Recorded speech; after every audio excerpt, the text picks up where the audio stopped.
भूमिका घेतलेली आहे. तर 26 तारखेला राष्ट्रवादीच्या चिन्हाच्या संदर्भातली सुनावणी होणार, काय अपेक्षा आहेत का? नाही, आता अपेक्षा काय राहिलेल्या नाहीत. सुप्रीम कोर्टाकडनं राहिलेल्या नाहीत, हायकोर्टाकडनं तिथं राहिलेल्या नाहीत. शेवटी आता लोकांवर विश्वास होता, पण जे काही या महाराष्ट्रामध्ये परवाच्या दिवशी झालं, एक तर लोकांना सुद्धा स्वीकारणं थोडंसं अवघड जातंय, कार्यकर्त्यांना अवघड जातंय, आमच्यासारख्या जमिनीवर असणाऱ्या लोकांना जाते. नेते कदाचित स्वीकारू शकतात, पण जो निकाल लागला तो आम्ही स्वीकारू शकत नाही. ठीक आहे, लोकशाही शेवटी कुठे ना कुठेतरी स्वीकारावं लागतो, पण या महाराष्ट्रामध्ये एवढं मोठं मॅन्डेट, ते सुद्धा 222 पुढं महायुतीला मिळून सुद्धा कुठेही जल्लोष होताना आपण बघू शकत नाही. लोक खुश आहेत, लोक फार आनंद व्यक्त करतायत, हे कुठेही तिथं दिसत नाही. आता आपण ज्या जिल्ह्यामध्ये आहोत त्या जिल्ह्यामध्ये 3 उमेदवार जे महाविकास आघाडीकडनं उभे होते, त्याच्यामध्ये बाळासाहेब पाटील साहेब असतील, तसंच तिथं चव्हाण साहेब असतील आणि तिथं पाटणकर साहेब असतील, यांची जर आपण टोटल मतं किती मिळाली हे जर बघितले तर असं आम्हाला कळालंय की ते समान मतं तिथं मिळालेले आहेत. त्याच्याबरोबर पोस्टल मतं जर आपण बघितलं तर पोस्टल मताचा जो काय कौल होता तो फार वेगळा होता, आणि जेव्हा आपण ईव्हीएम मशीनवरचा कौल बघितला तो फारच वेगळा ठरला. 2-3 फेऱ्यापर्यंत महाविकास आघाडीचे उमेदवार पुढे होते, पण जिथं महाविकास आघाडीच्या उमेदवारांचा बालेकिल्ला सुरू झाला तिथं मतदान आता आपल्याला खूप जास्त मिळेल असं वाटायला लागलं, तिथं आपण मायनस व्हायला लागलो. याच्यावरनं कुठेतरी काय ना काहीतरी मुरते, पाणी मुरते, हे कुठेतरी आता जाणवायला लागलेलं आहे. आता संशय घेतला जातोय, मतपत्रिकेवर सगळ्या निवडणुका घ्याव्यात अशी देखील काही आता मागण्या समोर येऊ लागल्या. पटतं का तुम्हाला ईव्हीएम? नाही, माझं एवढंच मत आहे की आम्हाला प्रश्न आहेत, त्या प्रश्नाचं योग्य असं उत्तर इलेक्शन कमिशनने द्यावं. आता त्या बाबतीत वेगवेगळे उमेदवार पक्ष काही ना काहीतरी तयारी करत आहेत. विषय एवढाच आहे की हा विषय जेव्हा कोर्टात जाईल, कोर्टाला सुद्धा वेळेवर निकाल देणं महत्वाचं आहे. नाहीतर राष्ट्रवादी कोणाची हा निकाल बघता बघता 3 वर्ष कधी निघून गेले हे कळलं नाही. त्यामुळे एखादा निर्णय देत असताना कोर्ट जर डिले करत असेल तर तोही अन्याय असतो. त्यामुळे बघू आपल्याकडे काय पर्याय, पण एक पर्याय मात्र आमच्याकडे आहे की लोकांना जाऊन आता लढायचं, ते तर आम्ही सुरुवात केलेली आहे. पण जे घडलं ते लोकांनाही पटत नाही, कार्यकर्त्यांनाही पटत नाही. बारामतीच्या निकालाकडे सगळ्यांचं लक्ष लागलं होतं. आपण मोजणार असतो युगेंद्र पवार यांचा पराभव झाला. बारामतीचा निकाल, बारामती सोडा, महाराष्ट्राच्या निकालाकडे अख्ख्या देशाचं लक्ष तिथं लागलं होतं. पण ज्या पद्धतीने निकाल लागलेला आहे तो अनपेक्षित आहे. भाजपच्या नेत्यांना सुद्धा असं वाटायला लागलं की 160च्या पुढे आपण कसं गेलो, आणि ते सुद्धा 220च्या पुढे ते जर तिथे गेले असतील. आणि भाजपचा स्ट्राईक रेट जर आपण बघितला तो असा स्ट्राईक रेट आहे, आणि असे काही उमेदवार ज्याचं कुठेही अस्तित्व नव्हतं, पण फक्त उमेदवारी त्यांना भाजपकडनं मिळाली, 1-1 लाखाली ते निवडून आलेले आहेत. हे खरं तर एक्सेप्ट करण्यासारखं नाही. ते कुठंतरी असं म्हणतायत की लाडकी बहीण योजनेमुळे त्यांना फायदा झाला. काही प्रमाणात तो फायदा झाला, पण एवढ्या मोठ्या प्रमाणात तो फायदा झाला नसावा, दुसरं काहीतरी असावं. आता त्याचा अभ्यास कुठे ना कुठेतरी केला जावा. दुसरं झालं असं की हाताला काम आणि पोटाला अन्न या विषयावर सोडून बऱ्याच ठिकाणी जे इलेक्शन आहे ते हिंदुत्वाकडनं तिथं वळवलं गेलं. म्हणजे संतांच्या भूमीमध्ये भेदभाव मोठ्या प्रमाणात भाजपने केला आणि त्यालाही काही प्रमाणात यश आलेलं दिसते. जसं या भूमीमध्ये चव्हाण साहेबांच्या भूमीमध्ये आता आपण उभा आहोत, इथं दोन्ही उमेदवार पडण्याचं कारण ईव्हीएम तर असेलच, पण ईव्हीएम सोडून जर आपण बघितलं हिंदुत्व मोठ्या प्रमाणात इथं वातावरण निर्माण केलं गेलं असं कुठेतरी आम्हाला कळतंय. आता शरद पवार नेते किंवा आमदार आता अजित पवार गटात येतील असा दावा अनिल पाटील यांनी केलेला आहे. बघूया आता काय होतंय. संपर्क तर ते करणारच. जे उमेदवार निवडून आलेत त्यांचाही संपर्क करतील. जे उमेदवार निवडून नाही आले, भाजपच्या विरोधात पडलेत, नाहीतर एकनाथ शिंदे साहेबांच्या पक्षाच्या विरोधात पडलेले आहेत, त्यांना संपर्क 100% अजितदादांचा पक्ष करतील. शेवटी निर्णय तिथं असणारे उमेदवार नाहीतर निवडून आलेला आमदार काय निर्णय घेतो हे आपल्याला बघावं लागेल. खरं तर 26 तारखेपर्यंत सरकार स्थापन करणं बंधनकारक आहे, मात्र एवढं मोठ्या प्रमाणात मॅन्डेट मिळून देखील अजूनही काही हालचाली दिसत नाहीत. नाही, संविधान आणि लोकशाही पाळणारे हे काही पक्ष नाहीत. मनमानी करतील, 26च्या पुढे जातील, त्यांना काही फरक पडत नाही. इलेक्शन कमिशन त्यांच्या खिशामध्ये आहे, अशा ते कधी काय करू शकतील.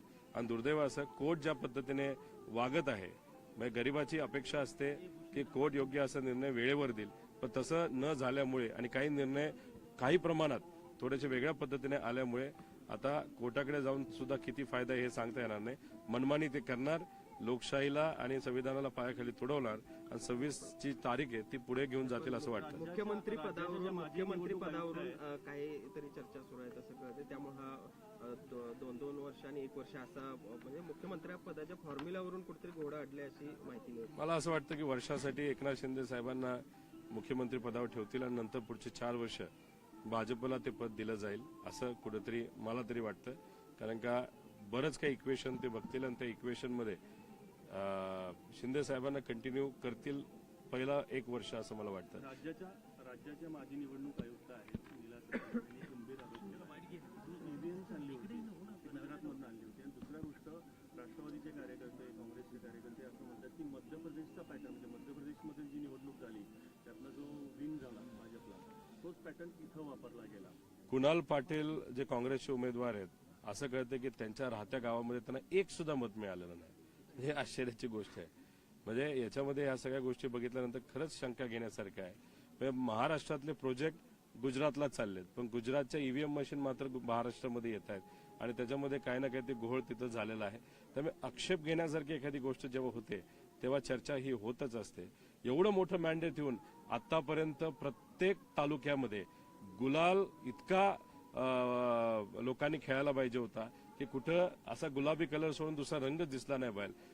ठराविक भाजपचे आणि महायुतीचे कार्यकर्ते सोडले तर सामान्य लोक कुठेही गुलाल खेळताना नाहीतर जल्लोष करताना आपल्याला दिसत नाही. महाविकास आघाडीची नेमकी आता भविष्यातली रणनीती म्हणजे झालेला हा पराभव झालेला आता पुढचा रणनीती नेमकी काय असणार आहे? महाविकास आघाडीचं काय करायचं कसं करायचं आमचे नेते ठरवतील. कार्यकर्ता म्हणून आम्ही लढायचं ठरवलेलं आहे. पण लढत असताना काही प्रमाणात काही बदल हे आपल्या रणनीतीमध्ये प्रचाराच्या सभा कशा असावे मुद्दे कसे असावेत कशा पद्धतीने लोकांपर्यंत पोहोचायचं याच्यामध्ये काही टेक्निकल विचार बदलून चालणार नाही पण पद्धती नक्कीच बदलाव्या लागतील. 2.5 वर्ष मुख्यमंत्री होईल असं वाटतं तुम्हाला की 2 आणि 1 वर्ष असं तुमचं? 1 वर्ष एकनाथ शिंदे साहेबांना देतील आणि नंतर 4चे 4 वर्ष हे भाजप ठेवेल. कारण कुठेतरी भाजपची चालच नाही तर रणनीतीच अशी आहे की 29ला एक हाती सत्ता भाजपची आणायची. यंदा जर आपण बघितलं तर काही प्रमाणात त्या रणनीतीला यश आलेलं आहे.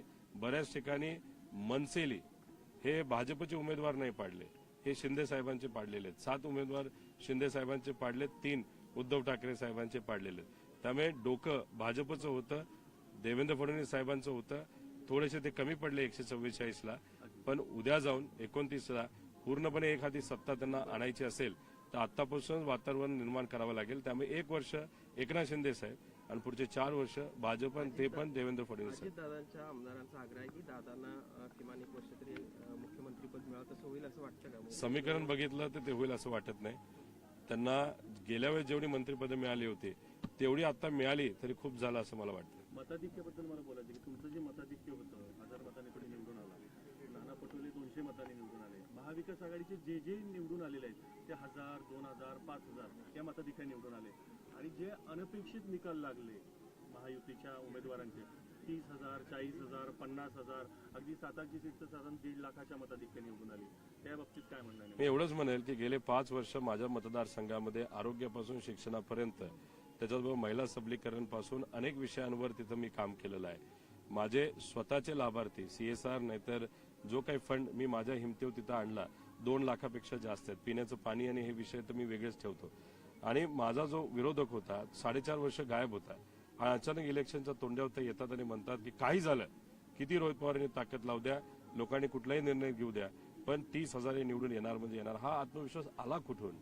मग असं जर होणार असेल तर ज्या पद्धतीने आम्ही मतदारसंघामध्ये काम करतो सर्व लोकांना समावेशक जाती धर्म बाजूला ठेवून माणुसकीच्या नात्याने तिथं मदत करतो आणि असं करून सुद्धा जर मताधिक्य घटत असेल तर मग चांगलं काम करणारे आमदार नाहीतर काही कार्यकर्ते नक्कीच विचार करतील की लोकांसाठी काम करायचं का 4.5 वर्षाला यायचं मतदारसंघामध्ये आणि फक्त दडपशाहीचा आणि पैशाचा वापर करायचा. पण किती काय झालं तरी आम्ही आमचा विचार सोडणार नाही आमची पद्धत सोडणार नाही. आम्ही लोकांपर्यंत जाणार लोकांना विश्वासात घेणार. आणि आज माझ्या मतदारसंघामध्ये बघितलं तर नेते माझ्याबरोबर नव्हते पण सामान्य कार्यकर्ते पदाधिकारी होते आणि लोक माझ्याबरोबर होते. त्यामुळे टार्गेट करून सुद्धा देवेंद्र फडणवीस साहेबांनी आणि पक्षाने 30 कोटी रुपये माझ्या विरोधकाला देऊन पैसा वाटून सुद्धा नेते शक्ती गुंड वापरून सुद्धा मी निवडून आलो आणि बाकी ठिकाणी दुर्दैवाने मोठे आमचे नेते पडले. त्यामुळे कितीही ताकद लावली तर तिथं असणाऱ्या लोकांनी काय का होईना 1200 का लीड मिळेना मला निवडून दिले. त्यामुळे या लीड आणि उमेदवार मी निवडून आल्यानंतर या अधिवेशनामध्ये लोकांच्या हिताचे महाराष्ट्राच्या आणि माझ्या मतदारसंघाचे प्रमुख प्रश्न मी मांडत राहणार आणि अजून जास्त आक्रमक पद्धतीने मांडत राहणार.